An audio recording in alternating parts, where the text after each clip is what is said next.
Hello, welcome to Sound and Fury Book Reviews. As usual, I'm Tina. Today I'm doing a book review of Blood on Her Tongue by Johanna Van Veen. This is from Poison Pen Press. It's coming out March 25th, 2025. It is a historical fiction horror. Yes, one of my favorite subgenres of horror. I received this arc from NetGalley in exchange for a fair review.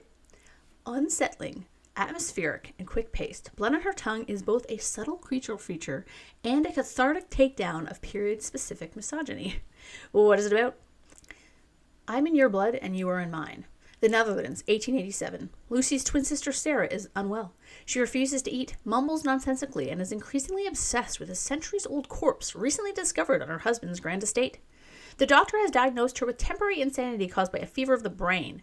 To protect her twin from a terrible fate in a lunatic asylum, Lucy must unravel the mysteries surrounding her sister's condition, but it's clear her twin is hiding something.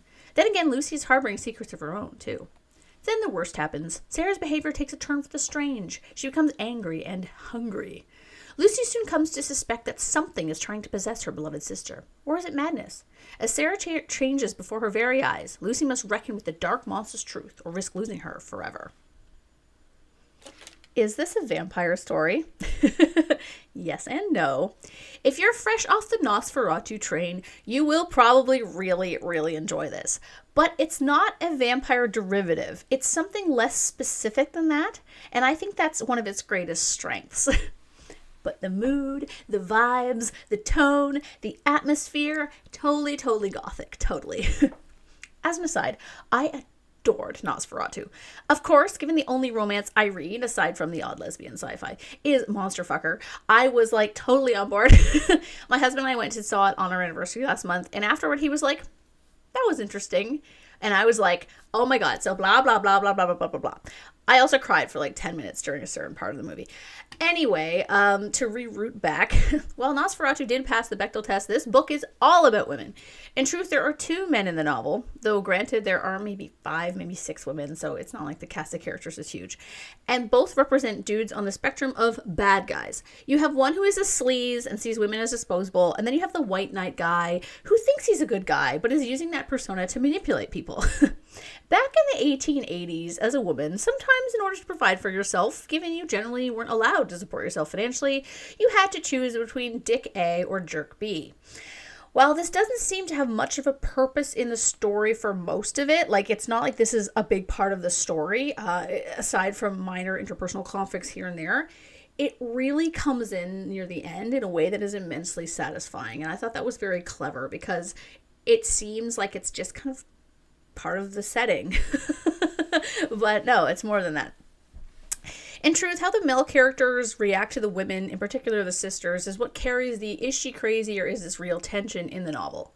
It's one of those books that when you stop to think about it afterward, it's far more clever than it seems to be on the surface. It's not like it's silly or bad or anything like that. I'm not trying to say that. I'm just saying like a lot of the intricacies or subtleties of this novel come out when you think about it after reading. The way that things are foreshadowed, the way that people are acting or react to one another. It's very well done. It's just when you're reading it, you don't really notice. And I think that's actually very fun. I like that.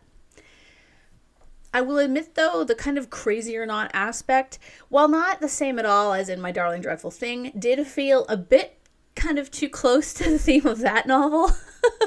The characters in this one are entirely different, but it just kind of felt like the question of insanity was a bit too similar to the other book in a way that I wish the conclusion had a bit more of a twist.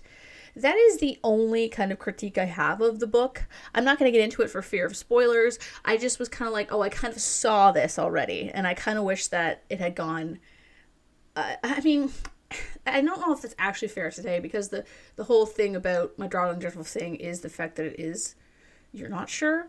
Where this one is a bit more definitive. It did kind of feel similar kind of throughout that it was dealing with a similar kind of theme. But, I mean... Really, if you haven't read My Darling Dreadful Thing, this is going to come off completely new to you. And it's not like it was bad. I still really enjoyed it. Where this book really shines is the descriptions and the setting. It's creepy and brooding. It just feels so dark. The book is also full of body horror, trauma, and death. It is not for the light of heart. If you have any sort of triggers, like, look into it before you read this. I didn't find it particularly scary, but it's definitely moody and it sucks you right in, very gothic. And there is a scene, if you know what I'm talking about, you know what I'm talking about, where I was like, oh, the book went there. Okay. That was, I was kind of like, okay, well, good for them. The story also has some great curves to it in terms of plot and red herrings, and it moves at a good clip. Sometimes gothic novels I find can be too heavy and like drag a little bit, especially in the middle. But this one never lets up. There's a lot going on just when you're kind of like, okay, I'm done with her mourning or sadness or whatever. Something else happens, it doesn't belabor anything. And I really liked that because I can't stand, it's sad enough to read about certain things to have the character moping on and on about it for like chapters on end. So I like that this kind of like was like, no, we're moving past this. There is a bit of a mystery to the novel, but I wouldn't consider this novel overall to be a mystery. The mystery is just kind of part of the story. The writing is also lovely. There's a phrase I'm going to read to you, and of course it's an arc, so it may be removed or altered for the final version. To say it broke her heart was an understatement. It maimed a tender, vital part of her. So sad. But there was also some passages that were downright funny in this book. I really enjoyed reading it and I flew through it. The dialogue between the characters was really, it felt authentic. And while sometimes it seemed like it might have almost been too modern, it didn't get that far because, people did talk more colloquially with one another and that's not shown in books from the time period that are written at the time. Books written in the 1880s, have a very formal way of having dialogue spoken, where in real life people would have talked with a bit more casualness to it. Anyway, so I thought that was good because it kept the book from being too kind of period specific, and it allowed you, I think, it allowed you to be more immersed in it because it was more kind of accessible in that way. I also really enjoyed how it brought in the peat bogs again. This also happens in the other book. When I was in university, my British literature professor, whom I had a total crush on, was obsessed with the peat bogs and assigned to us a deep dive on Seamus Heaney's The Tollund Man poem. And yes, I know Denmark and the Netherlands are not the same country, but they do have peat bogs, so it reminded me of that. And because I love reading poems on my channel, apparently, here it is for you. And if you don't like listening to me read poems, then that's kind of the end of the review, and I hope you check out this book. If not, here we go. The Tollund Man. Someday I will go to Aarhus, to see his peat-brown head, the mild pods of his eyelids, his pointed skin cap. In the flat country nearby where they dug him out, his last gruel of winter seeds caked in his stomach, naked except for the cap, noose, and girdle, I will stand a long time. Bridegroom to the goddess, she tightened her torque on him, and opened her fen, those dark juices working him to a saint's kept body, trove of the turf cutter's honeycombed workings. Now his stained face reposes at Aarhus. I could risk blasphemy, consecrate the cauldron bog or holy ground, and pray him to make germinate the scattered, ambushed flesh of laborers, stalking corpses laid out in the farmyards, telltale skin and teeth flecking the sleepers of our 4 young brothers trailed for miles along the lines. Something of his sad freedom as he rode the tumbril should come to me, driving, saying the names Tollund, Gobrail, Nebelgard, watching the pointing hands of country people, knowing their tongue. Out here in Jutland in the old man-killing parishes, I will feel lost, unhappy, and at home. Yeah, I like that poem a lot.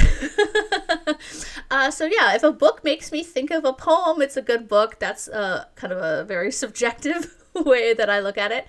If you enjoyed Darling Dreadful Thing and or anything gothic, you should totally check it out. It's really cool. And no, the dog does not die. Just there you go. One mild spoiler for you. Thank you again to NetGalley and to the publisher for the e-arc. I really appreciate it.